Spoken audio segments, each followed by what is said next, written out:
Bad objection number 2. The Kalam cosmological argument is question-begging, for the truth of the first premise presupposes the truth of the conclusion. Therefore, the argument is an example of reasoning in a circle. Response to number 2. All the objector has done is describe the nature of a deductive argument.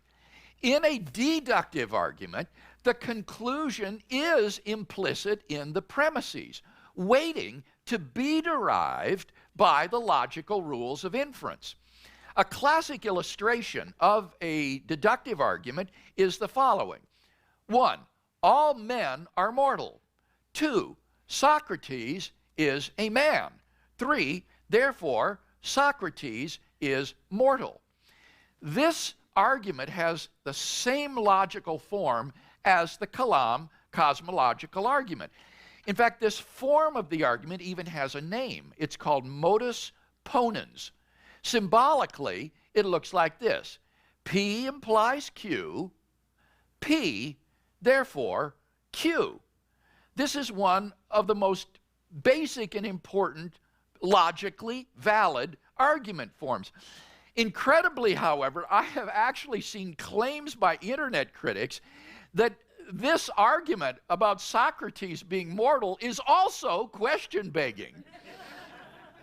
Now, this raises the question of what it means for an argument to be question-begging. Technically, arguments don't beg the question. People do.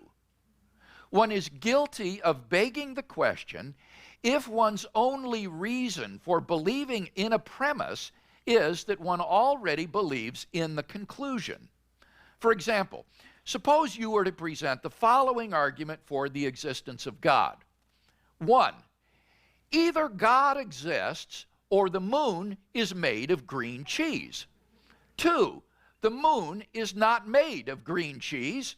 3. Therefore, God exists. Now, this is a sound argument for God's existence. Its premises are both true, and the conclusion follows from the premises by the rules of logic, specifically disjunctive syllogism. Nevertheless, the argument is not any good because your only reason for believing the first premise to be true is that you already believe that God exists. A disjunction like premise 1 is true if one of the disjuncts is true. But the belief that God exists is the conclusion of the argument. Therefore, in putting forward this argument, you are reasoning in a circle or begging the question. The only reason you believe 1 is because you already believe 3. Now, neither the argument for Socrates' mortality nor the Kalam cosmological argument is like this. In both cases, reasons are given for believing the premise, which are quite independent of the argument's conclusion.